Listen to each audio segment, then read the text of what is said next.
Alright guys, welcome back to another video and welcome back to Bent Rods, Florida. First off, I'd like to thank every single one of you guys who subscribed. I know I only have 41 subs, but every single one of you guys help. So if you haven't subbed, please hit that red button down below and subscribe for me. It really helps this channel grow.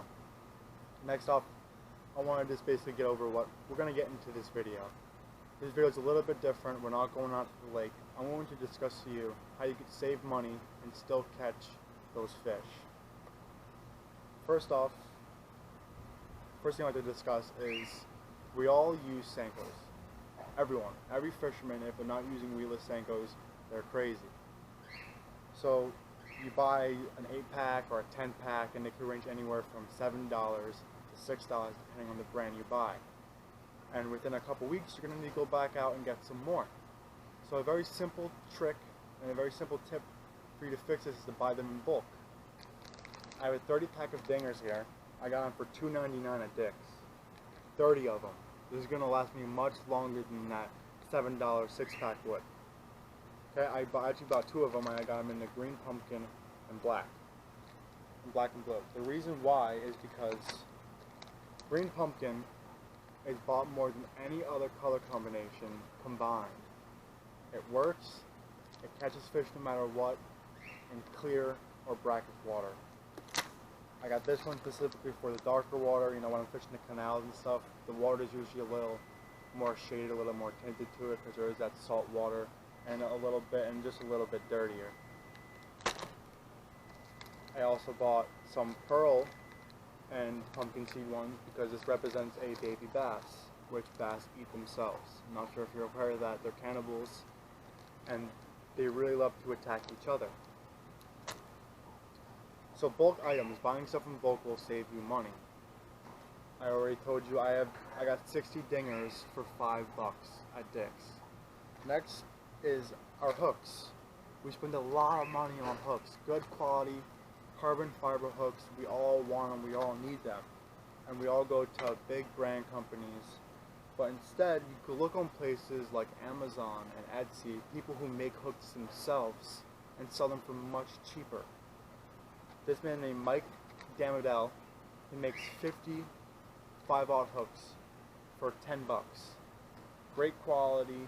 The shank on them is fantastic. I haven't bent them. I can't bend them. They're made of carbon. The same high quality hooks you would buy from any other big box store, and it will cost you twice the price for 50 of them. I got 50 in this box, and I use a big swim bait on top of them so they don't swish around in there and get all tangled. Just so you all know. Next, in Florida, there's nothing that fills these waterways more than the forage. There's lily pads, there's wild rice, there's cane, there's anything and everything you can imagine in these waters because it never gets under 65 degrees. So the water is always warm, it always allows that vegetation to grow.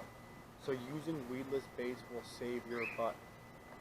Of course, the frog. I got a 5-pack of these frogs.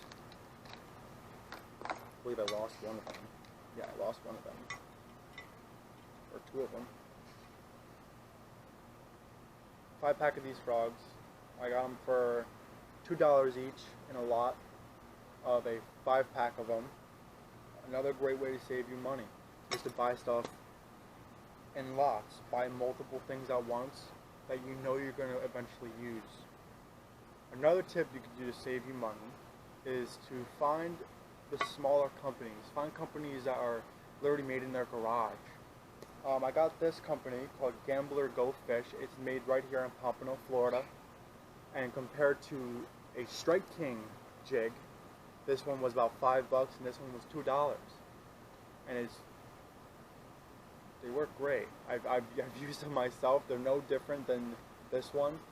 They both have that weedless on them. Here, I'll open it for y'all. I haven't opened this one yet. Beautiful, natural, red ear sunfish color. And it has that weedless on it. No different than what you buy for half the price, all because of the brand. You guys pay for the branding, that is it. All of the materials, everything else is the same price for everyone. The only difference is the brand. When this little Gambler Go Fish guy who makes them himself, doesn't have the name behind him as Strike King and all of the people who endorse this product. That's another way to save you money, and it's very simple. Just go out and look for different brands. Try different brands. I've been trying Amazon lures this entire time in Florida. My last video, I had a $5 budget to catch exotic fish only, and all I used was spoons. Okay? I used spoons, which is the cheap of the cheap. Literally the cheapest lure you could buy are spoons. And of course, little crankbaits provided by Amazon too, that are really a 12th of the price from anywhere else you could get them, because you buy a lot of them for 50, buy a 50 lot or a 30-piece lot for 20 bucks. That's less than $1 a piece. And sure, not all of them are fantastic lures, but you get like 5 or 6 of them that are great. This one, I have caught more peacock bass with this lure than any other lure in my tackle box. More than the Rapala. I have a Rapala jerkbait. It slams them. I don't know what it is. So you guys really need to just look more. You know, I didn't grow up with a lot of money, and all of my tackle box, all my tackle that I did have was sold by my stepfather. I had $300 worth of tackle automatically just disappeared. So I really had to start from absolutely zero. So I tried looking for the cheapest things possible, and the cheapest place possible was Amazon. And I found some really kick-ass lures on Amazon for very cheap. My last and final tip, which will still save you money, and you still get high-quality lures instead of buying these cheap Amazon lures, is to use the lures that your grandfather would have used. I would always go to the docks and by the piers and stuff and talk to the older gentlemen fishing. They've been fishing for sometimes 5 times as long as you've been fishing. Don't be naive. These men know what they are doing. Alright? Listen to them. Talk to them. Ask them what lures they used. And a lot of them would tell me the same thing. They would use a jitterbug and a torpedo. I don't have a jitterbug on me. I apologize, but I'll provide a picture of it up top. But I do have a torpedo because it's one of my favorite lures ever. Ever. Because you still get top water blow-ups, and you could still use this to really get some traction in the water.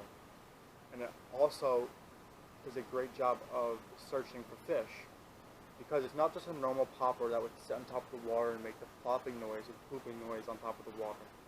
It actually does more than that, and you can fish it numerous different ways. Because of this little propeller on the back of it, it does a great job of enticing fish's lateral line to strike.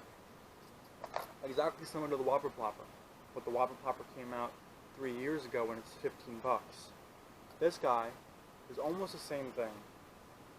The only difference is the noise, and it's about $2 for this. And you got to see me catch fish on this. I've caught fish on this. It's a great lure. So that's another tip for you.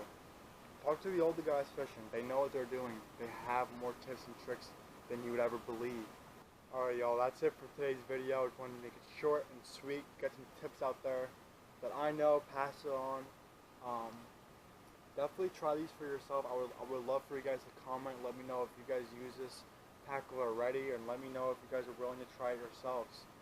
I know a lot of people are not willing to buy a $2 lure, but definitely try it. Save yourself some money and still catch fish. It's a great feeling when you buy an Amazon lure and you catch a 4-pound peacock bass on it. There's nothing like it in my opinion.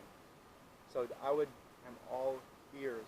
I want to be a different kind of fishing channel. I want to have my community in my pocket. I want to be able to talk to you, interact with you. Please let me know. Let me know what you guys want to see.